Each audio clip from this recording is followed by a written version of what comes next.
கடைசி கால அடையாளங்கள் நடக்கின்றதே, வருகைக்கான காரியங்கள் நடக்கின்றதே. ஆவி ஆத்ம சரீரம் எல்லாம் பரிசுத்தமாகணுமே, ஆவி ஆத்ம சரீரம் எல்லாம் பரிசுத்தமாகணுமே. இன்னும் உமக்காக ஆயத்தமாகணுமே ஏசையா, இன்னும் உமக்காக ஆயத்தமாகணுமே, ஆயத்தமாகணுமே, இன்னும் ஆயத்தமாகணுமே.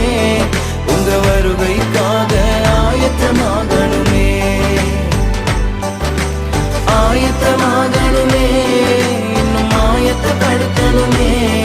இந்த உலகை ஆதாயப்படுத்தணுமே, உமக்காக இந்த உலகை ஆதாயப்படுத்தணுமே.